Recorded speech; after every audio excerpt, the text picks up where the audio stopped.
Este es un podcast de Saraba.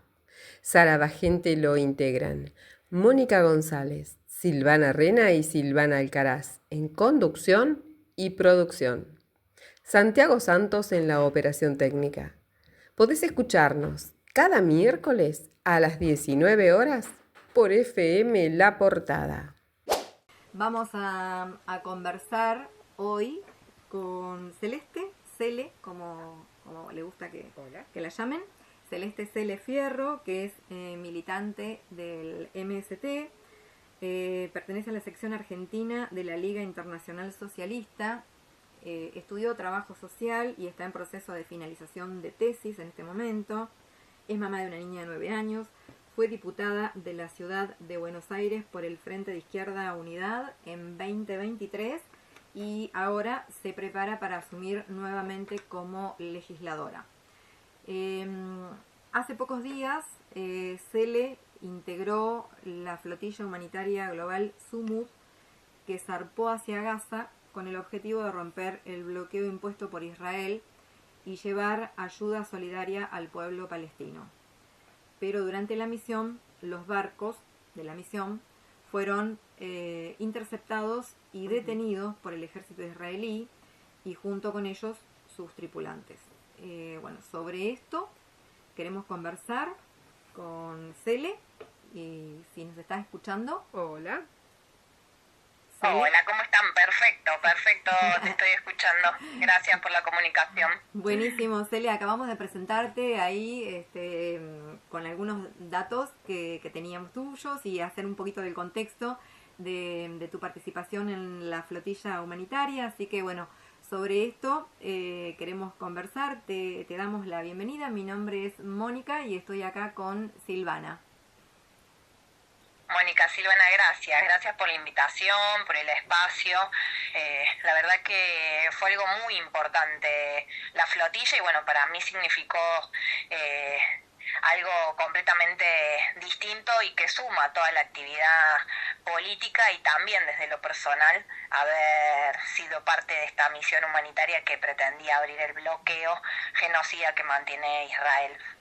Bueno, queríamos arrancar preguntándote entonces cómo es que llegaste a participar de la flotilla humanitaria y qué es lo que te motivó a hacerlo, ¿no? Porque de Argentina fueron 4 personas nada más y una de ellas fuiste vos.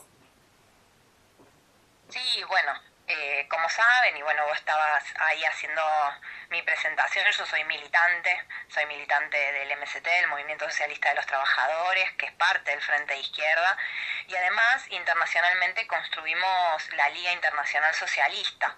Bueno, desde ahí venimos llevando adelante acciones en solidaridad con Palestina y la denuncia de este genocidio, que se ha agudizado esta política de barbarie criminal por parte del sionismo desde octubre del 23, y la realidad es que levantar la causa palestina la hacemos desde siempre. Estando en la flotilla me acordaba que por ahí uno va pasando, como activamos en tantas cosas, pero allá por 2003 en el centro de estudiantes de la facultad donde yo estudiaba en su momento, mi primer año en la facultad, tuvimos denuncias justamente por denunciar toda la política de limpieza étnica que llevaba adelante Israel, masacrando al pueblo palestino. Imagínense, en 2003. Y bueno, y esto lo que hizo fue cuando nos enteramos de la flotilla, que no fue la primera, sino que fuimos siguiendo las anteriores. Nos inscribimos como se inscribieron más de 30.000 personas a nivel mundial, que creo que eso marca un cambio en esta situación. Y bueno, tenía que ver con esto, con qué otra cosa hacer, qué más podemos hacer para denunciar este genocidio, qué más podemos hacer para frenarlo. Y bueno, esta misión internacionalista creo que fue muy importante para demostrar, y también en un momento donde el individualismo, en un momento donde nos quieren hacer creer que es el sálvese quien pueda y no mirar por el costado, bueno, jugó un papel importantísimo, que si bien no logramos llegar con la ayuda humanitaria porque nos detuvieron en aguas internacionales de manera ilegal Israel y no permitió que esto suceda. Si logramos romper el cerco mediático que sigue protegiendo a Israel y poniéndolo como víctima cuando realmente es el victimario. Uh-huh. En torno a esto que estás diciendo, supongo que la experiencia debe ser sumamente conmovedora, ¿no? Por navegar en la incertidumbre, bajo la presión de tantas violencias que se han ejercido, tantas amenazas. ¿Cómo ha sido eso, Celeste? Mira, yo creo que la incertidumbre fue lo peor que nos pasó porque fue desde que salimos de Barcelona.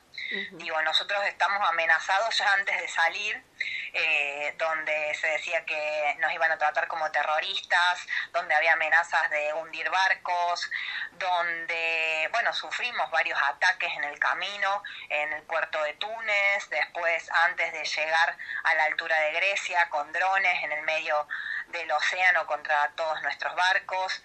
Y sin embargo, una fuerza y una convicción de que lo que estábamos haciendo es lo correcto, de que éramos trabajadoras, trabajadores, jóvenes, que estábamos demostrando lo que podrían haber hecho los estados si de verdad se comprometieran en frenar un genocidio, y lo estábamos haciendo activistas de forma independiente y logrando la solidaridad internacional. Entonces, ante tanta amenaza, tanto miedo, creo que entender eso, el apoyo, el acompañamiento y entendernos siendo miles era lo que hacía que el miedo no nos paralice, digo, o sea, que sí existía, pero que nos permitía continuar con esta actividad, con esta misión que, bueno, yo vuelvo a insistir que a pesar de no haber llegado, creo que fue muy importante, que fue un éxito en cuanto a lo político a nivel internacional.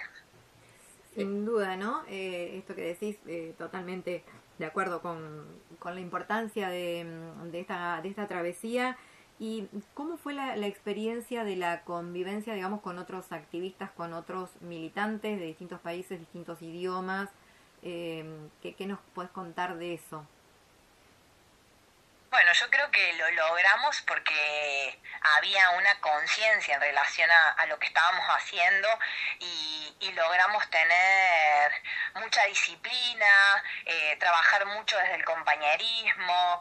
Recién vengo de salir de una charla y les contaba y les decía, imagínense que estábamos justo el aula, más o menos del tamaño del barco, y no podías salir de ahí, no podías ir a dar una vuelta a la manzana y volver.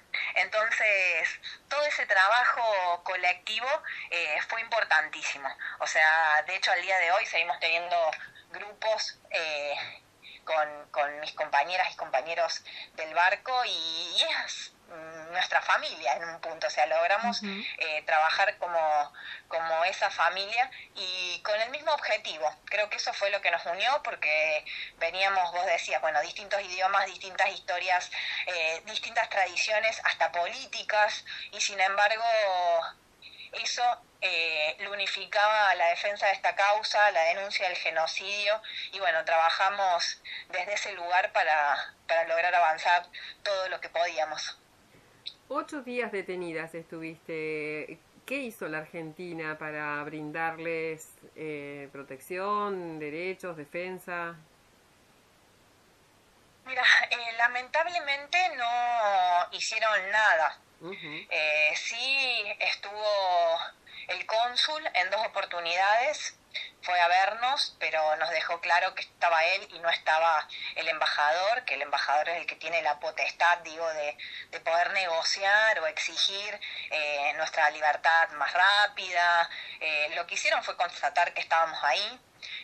Nosotros, por supuesto, fue importante el primer contacto porque pensemos que estuvimos más de 48 horas incomunicados, donde nuestra mayor preocupación era que acá en el país no se sabía nada de nosotros. Lo último que se había visto era el momento en que nos detienen en aguas internacionales, que el ejército sionista se sube a nuestros barcos, y después no se supo más nada hasta que es el cónsul el que nos visita en una cárcel de máxima seguridad en el desierto de Negev, muy alejado, muy cerca de las fronteras con Egipto.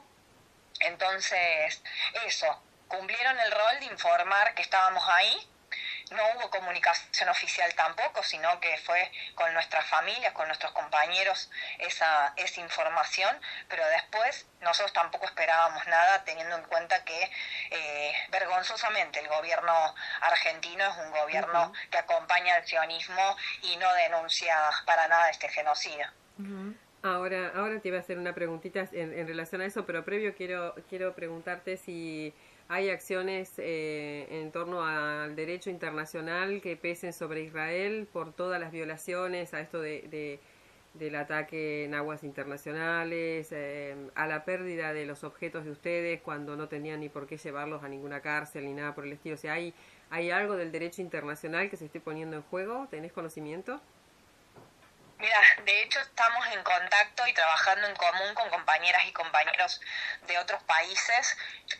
En mi caso, porque en el barco en el que yo iba es de bandera española, entonces estamos trabajando para llevar adelante acciones legales contra Israel, justamente por la detención en aguas internacionales, por nuestra detención de manera ilegal, por las condiciones en las que estuvimos en las cárceles. Así que sí, estamos trabajando para poder llevar adelante esa denuncia internacional. ¿Querés contarnos un poquito de estas condiciones de la detención, digamos, como para que también tengamos una idea más concreta, ¿no? De esto de poner el cuerpo en esta situación y las consecuencias que obviamente tiene, ¿no? Mira, nosotros desde un primer momento sabíamos que teníamos como 3 escenarios posibles. El primero y el que más deseábamos, si se quiere, era llegar a la Franja de Gaza y lograr abrir el corredor humanitario. Aunque era el más deseado, era el menos probable. Eso también lo sabíamos, justamente porque no fue la primer flotilla, pero sabíamos que la intención de Israel iba a ser frenarla. Un segundo escenario era un ataque, que si bien sufrimos ataques, fueron intentos de amedrentar o de que frene la misión, no de hundir los barcos. En 2010, una de las flotillas fue atacada y asesinaron a 10 de los activistas que iban en la flotilla. Esa sabíamos que era una posibilidad, tampoco era la más probable, podemos decir, aunque son capaces de cualquier cosa, porque éramos muchísimos y estaba el mundo entero mirando lo que iba sucediendo con nuestros barcos.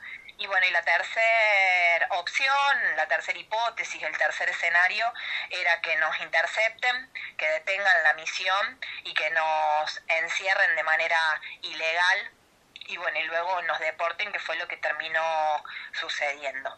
Eso, como se vio en las imágenes, hubo un asalto a nuestros barcos por parte del ejército de Israel. En ese momento son ellos los que toman el mando del barco. Nosotros no sabíamos qué iba a pasar con nosotros, porque se había hablado de que nos iban a pasar a todos a barcos militares y iban a hundir ahí mismo nuestros barcos. La verdad es que nos encierran en los camarotes. Nosotros pasamos 24 horas en los camarotes. Imagínense que era un barco mucho más pequeño que la cantidad de gente que íbamos. De hecho, teníamos guardias y eran camas calientes, por decirlo de una forma. El que se levantaba para hacer la guardia y el otro ocupaba su lugar, y así, que lo hacíamos por las guardias y también por los espacios para dormir. Fueron 24 horas de estar en los camarotes, encerrados, hacinados, sin alimentos. Luego nos llevaron a un puerto, que nos enteramos después, que es el puerto de Azot, y ahí sí escaló los niveles de violencia, tanto física como psicológica, ya sacándonos del barco, tirándonos en un playón, vendría a ser, del puerto, donde estuvimos arrodillados varias horas, con las manos precintadas en la espalda algunos, donde pasaban y te pateaban si tenías la mochila muy cerca de la espalda, te la pateaban, te lo sacaban, te tiraban el pasaporte. Fue en el momento en el que se acercó, podemos decirlo así, el ministro de Seguridad Ben Gvir, hizo unos videos que después se viralizaron, que lo hicieron claramente para su público, gritándonos que éramos terroristas, que nos iban a tratar como terroristas. Y ahí fue cuando inició todo el proceso, que de proceso legal no tiene nada, sino que ahí fue cuando nos quitaron nuestras pertenencias, donde nos ficharon y nos llevaron a una prisión. Todo eso pasó casi en 48 horas.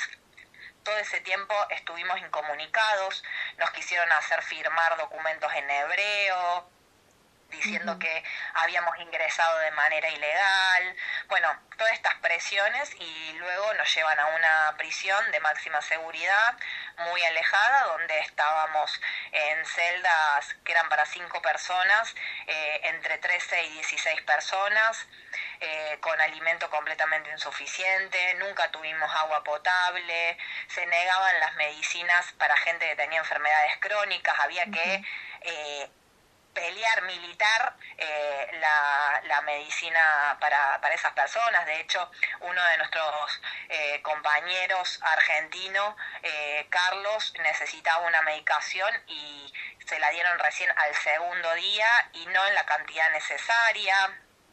Digo, esas condiciones eran de forma permanente, no permitirnos no dormir como una forma de tortura, que conocemos esos métodos, o sea, cada 2 horas aproximadamente, 2-3 horas, ingresaban a las celdas, muchos, todos armados, en algunos casos hasta con perros, para contarnos, y éramos las mismas personas porque nadie nos había sacado ni nada, no nos dejaban salir de las celdas. Digo, esa situación es la que vivimos, y me parece que lo paradójico que hay que plantear es que imaginemos que nosotros, que éramos 500 personas, que el mundo entero estaba viendo lo que nos estaba sucediendo porque fueron siguiendo la flotilla, había referentes internacionales, digo, desde Greta Thunberg al nieto de Mandela, diputadas y diputados de distintos países, del Parlamento Europeo, y se animan a hacer eso, imaginemos las condiciones en las que tienen el pueblo palestino. Entonces, eso también era parte de la fortaleza que teníamos,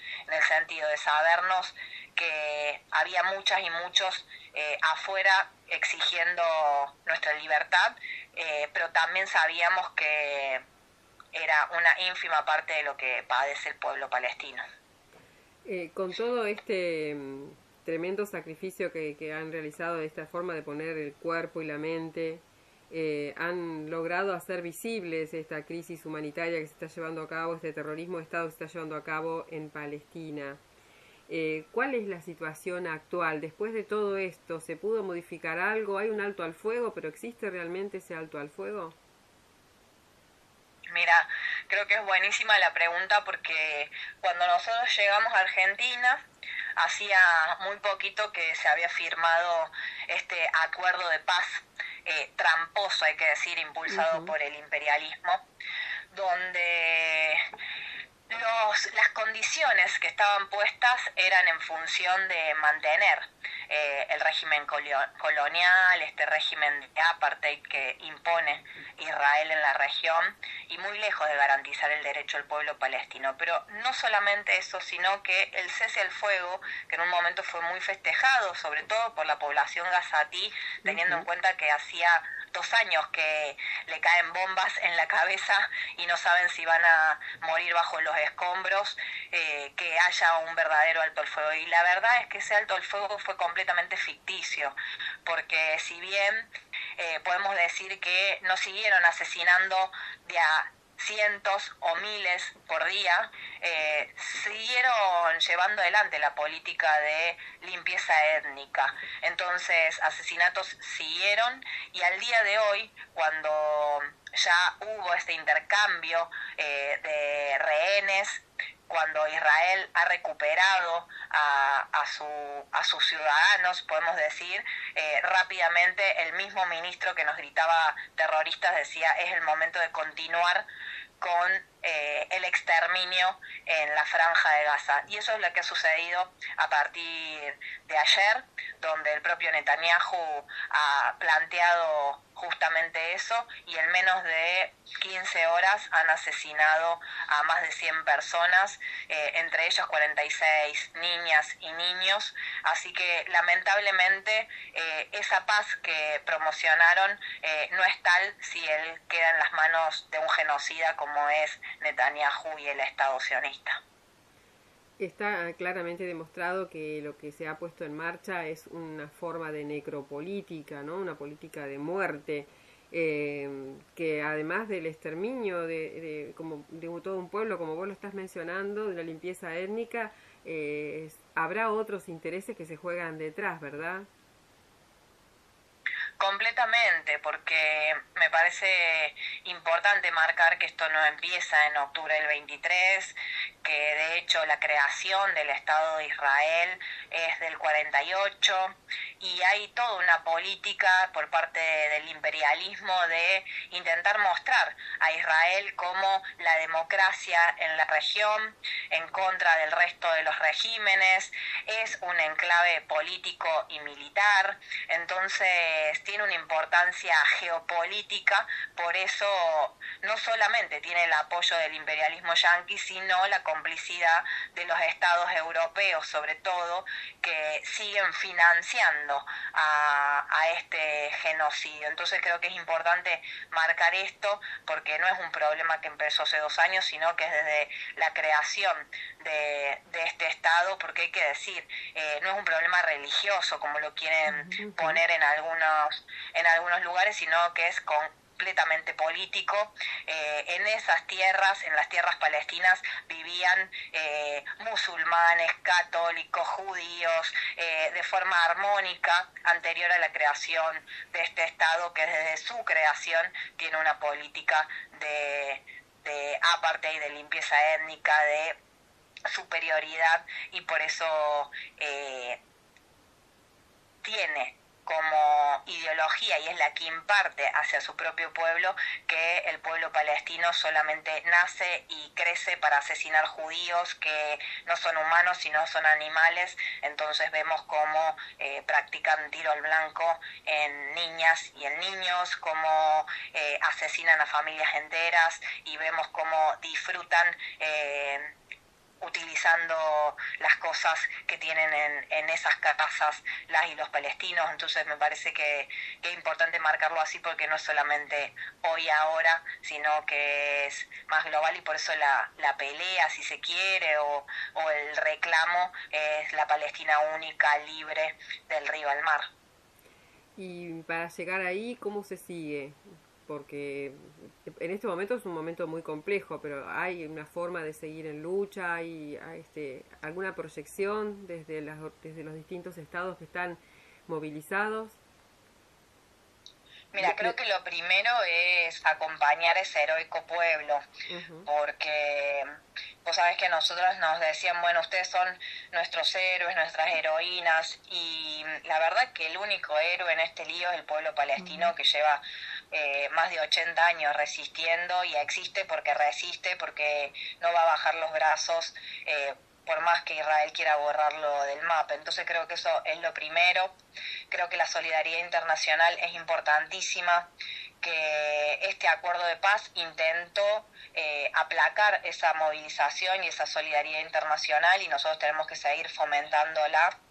Y por supuesto seguir exigiendo que se rompan relaciones, no solamente diplomáticas, sino comerciales, que se deje de financiar a Israel, que se boicotee a las empresas que son las que siguen llenando de armas a ese Estado, que los estados que son los que le comercializan, por ejemplo, combustible, como es el de Brasil, que ha denunciado Lula el genocidio, sin embargo sigue vendiendo combustible para el ejército sionista. Entonces creo que son acciones necesarias que tenemos que seguir exigiéndolas, denunciándolas, y bueno, nosotros acá en nuestro país con muchísima más fuerza, teniendo en cuenta el carácter y el rol que juega este gobierno de ultraderecha. Acá vivimos y padecemos lo que es el control de Mekorot, esta empresa israelí del agua, que es la responsable del apartheid hídrico, que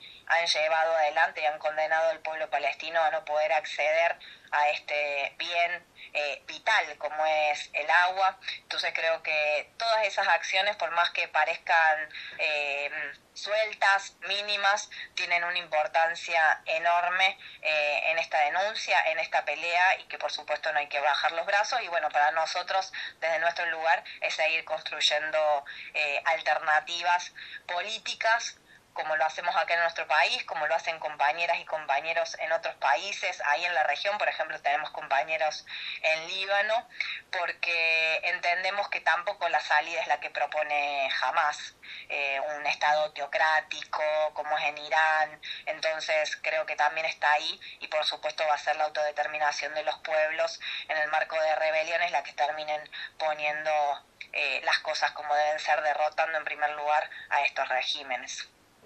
Más allá del espacio político, de militante del que vos formás parte, ¿cómo ves en líneas generales la reacción de la sociedad argentina y cómo te parece, digamos, que hay que hacer para seguir acompañando? ¿Qué es lo que, en primer lugar eso, digamos, cómo ves la reacción de la sociedad, los medios, los espacios institucionales, no sé, partidos políticos, sindicatos y demás? Y después, bueno, ¿cómo te imaginas que se puede seguir acompañando? Que un poco ya también lo estuviste diciendo.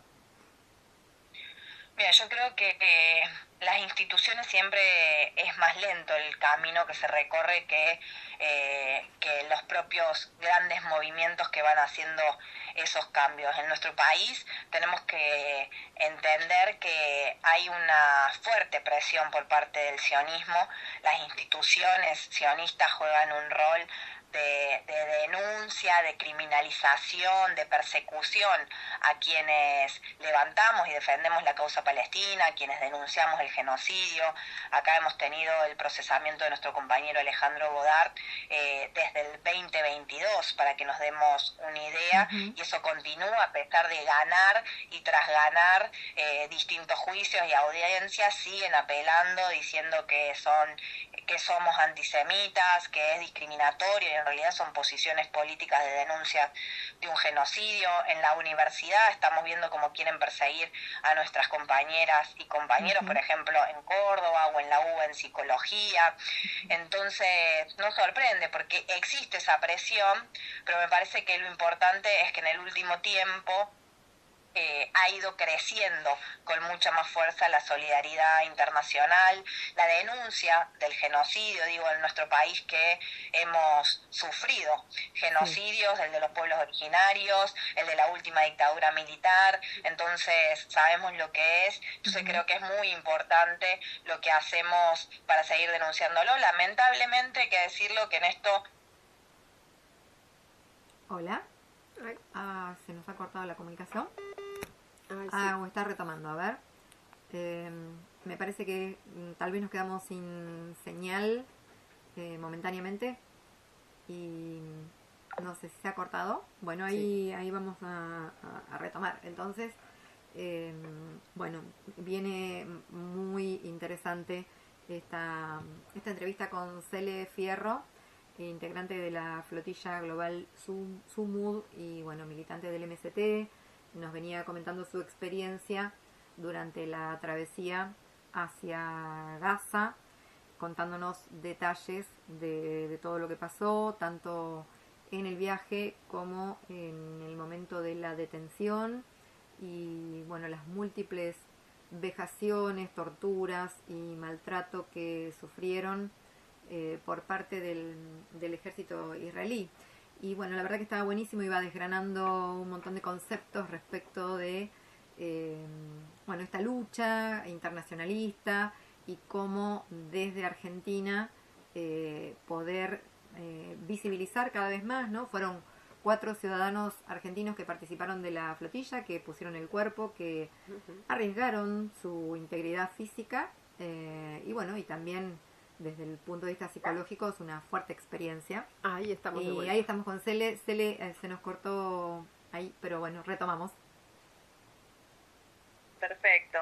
No, les decía de la necesidad de seguir denunciando este genocidio, y que es también no solamente en las acciones que tenemos que hacer de visibilización, de denuncia callejera, sino también en la formación, en la politización, para poder los argumentos de aquellos que quieren plantear que es discriminatorio o antisemita denunciar un genocidio y defender la causa del pueblo palestino. Cele, para ir cerrando, en un mundo tan oscuro, ¿qué se siente desde tu lugar, desde el lugar del grupo que integró la Global Summit, ser un poquito de esperanza, ¿no? Ante tanta insensibilidad, ustedes han demostrado que todavía hay esperanza, que hay posibilidades de ver luz allí. Bueno, creo que tiene ese peso y sobre todo esa responsabilidad para poder seguir impulsándolo. Un compañero decía, bueno, esta misión me vuelve a hacer creer en la humanidad, y creo que es eso, que tenemos que dar esas peleas para que la resignación no gane, para que no ganen los que quieren que nos quedemos de brazos cruzados. Y bueno, si esto sirve para eso, creo que es importante seguir multiplicándolo. Bueno, la verdad que ha sido un placer poder charlar con vos, Cele. Bueno, y agradecerte no solo esta conversación, sino también el hecho de que hayas estado allí.